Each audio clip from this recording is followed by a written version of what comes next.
The roots of all bitterness. Hi, everybody. Welcome to Win Below Talk. It's Viv here. Today, we're going to talk about the roots of bitterness. You see, bitterness was the first sin on earth, and I'm going to explain why. Bitterness was what created Lucifer to leave heaven. He decided why God had to be God and not him. So he brought on a fight, and of course, he was defeated and sent to the pits of hell. And he then in there decided, how do I take the world? How do I take the earth? God had created the earth for his children. He placed everything. He placed the stars, the moon, the seas, the fishes, the trees, and everything. And the last day, he put you and I to enjoy what he had done for us. But in the process, God then gave it to Adam and Eve. And as you know the story, Lucifer came and deceived them and took over the world. And that's why bitterness is the first sin every child, every man, every woman will go through. Have you seen how little kids throw tantrums of bitterness? Who taught them that? Just think about that. You see, the root bitterness is a root and not a fruit. It creates itself in different formats. And today we're going to talk about some of the fruits of bitterness, right? Please join me if you have more fruits to share. I'd really love to hear from you as well. I'm just going to name a few. I can't explain it. If I want to explain everything, this video would go on and on and on. So I'm going to keep everything short. If you want me to elaborate on some of the topics I'm talking about, please send me, inbox me, or send your comments and we can do more videos. By the way, soon I'll be having a few live shows to discuss certain topics, and that would create a longer spell for us to talk and dialogue with those who are willing. The first fruit that bitterness creates is the fruit of deception. As I said, he came on earth and he took earth through deception. And that's why deception is so ripe. But deception is always fighting, not against the person who's creating the deceiving, but against God. That, you know what, I was supposed to have it and not you. And normally, you're fighting against God, telling God that word. Let's take an example of betrayal, friendship, relationships, any form of relationship, betrayal. You're telling God that what God had given you was not right for you, and so you're going to look for yours out there. Sometimes in relationship, people end up going from one place to another, searching for something they'll never find and they'll never see, because what they're searching for is within themselves. When you start to look within you, you would look for what you're looking for, and you will then enjoy. And guess what? The deception ends up. All what Satan is after is to kill your family, is to kill the roots of your family. Deception ends up tearing a family apart.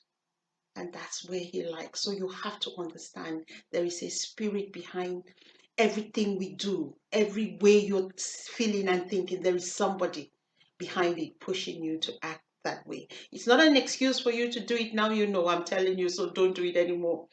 The next fruit we'll talk about is fruit of resentment. Yes, resentment. Thinking, why should they have that job and not me? Why should they have that money and not me? Why should they have that marriage and not me? Why should they have that house and not me? You resent everything other people have and think, why wasn't it given to you? So doing, you remove yourself from God's plan, because you're working against God and not against the people who have it. The same God who blessed them can bless you. We all are created with unique giftings and unique directions. You search yours and you will find it. Somebody has searched for theirs and that's why they are where they are. Envying them will only remove you from enjoying the benefits. The other fruit you should recognize is the roots of bitterness will always defile you, and defilement comes with sin. Yes, it comes with sin. You know, it's funny how somebody can give you a drink and you taste it and you don't like it. You never taste it anymore. or you taste it, you like it, and you're addicted to it, and you end up. I was telling my kids, and I said, every addiction came with the first test. There is nobody who's born addicted in anything. Everything came with the first test of it. And you liked it, and you went for more and more and more and more. I always ask the question to myself. I said, if you had done the first drug run, I'm not encouraging any sins, please forgive me here. But I just want to use an example we all know. Like all these people who carry drugs around, and some of them, I was watching a documentary, that's what I'm talking about. I was watching a documentary where this lady said it was like her sixth run. And I asked myself, if you did the first one and you made so much money, why didn't you stop and enjoy the wealth you created?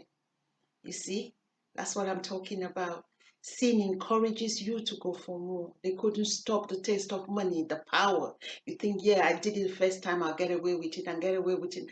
By the time you realize you're hooked up on something, that was never God's best for you. You know, how many of us have said, you know what, I can never do this, I can never do that. And after somehow the flesh, you gratify the flesh after doing the act, you think, damn, I wish I hadn't done that. I've just ruined my life. I've just ruined so many people. I've just done something that I told myself I can never do. And you end up with, I wish I hadn't done. I wish I didn't betray. I wish I didn't envy. I wish I wasn't angry. I wish I didn't go up. But it's already been done. And there are always remedies around these things. And the other point is bitterness will bring depression to you. Yes, depression to you. Bitterness will affect your body. It would affect your soul. It would affect you so badly that you may even end up in a mental health home. So you have to realize that all those fruits are very tasteless. They don't add anything to you, but they're coming to take the uniqueness of you, the gift that you came on earth with. You know, let me leave you with something before I tell you some of the solutions. I remember one time I was saying something, and I was speaking to my grandma. Don't worry, I always like to use her. Because she was an illiterate and she had so much wisdom. I'm just tapping on her wisdom. And I said, oh, but it was just when I was young, and they kept on, I used to have very red lips, and it was an abuse. They always abused me, and I'll cry and cry and cry. And I asked my grandma would say, because you're very pretty. I said, no, grandma, if I was pretty, they will not keep making all fun about me. And she said something. She said, you see, we had mango trees. You see the mango trees? Now there's no mango. Do you see stones going up? I said, no, grandma. He says, hey, wait, when mango comes up. See how many people start shooting on stones? It's because they see something about you. That's why they're shooting the stones. And I totally believe that. So when I get all this negativity around me, yeah, I just think, okay, they're shooting stones because there's some light. Hey, come and take. Okay, now we talked about the fruits, right? So how do we transform ourselves? For me, I saw myself in all the fruits I've just named to you.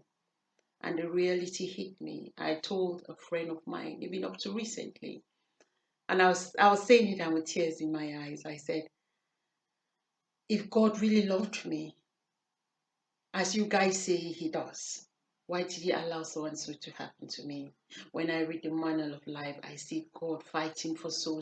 Why didn't God fight for me? Why did God allow people to speak to me the way they have? Why did God allow people to treat me the way they have? Excuse me, why did I get involved in so and so? You see, I'm not even blaming the people anymore, but I'm blaming God. And by so doing, sinning against the one person who always had my back, who always was there for me, loved me unconditionally. And that's what bitterness does. Bitterness makes you sin against God, not against man. The whole concept of bitterness is drives you away from God. But when you realize the manner of life I read says, be he transformed by the renewing of your mind. So you say, what I used to do, I choose not to do no more. The way I used to talk, I choose not to talk no more. The way I used to act, I choose not to act no more. And it's a process. It's not something that happens in a day. It's a process. It's a process for you and I to develop. It's a process for you and I to become better. Normally when you and I see a diamond, right? A raw diamond, you will not even understand the value of it. But once it goes through a process, it becomes blood diamond. People are willing to die for it. My darling brother and sister, you and I are the raw diamonds going through that process to become diamonds that people would die, literally die to have it. For you and I to do that, transform, deep to transform ourselves, transform our minds, transform the way we treat others and how we treat ourselves, not only from the outside, the inside, so we can become a better people.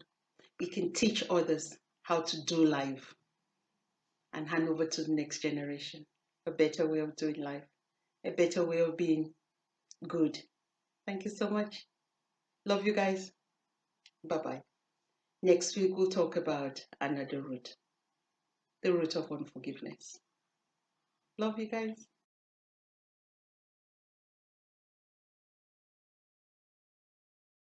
Stay with us. Check our website. Follow us on social media. And do not forget to like and subscribe. Thank you. Bye-bye.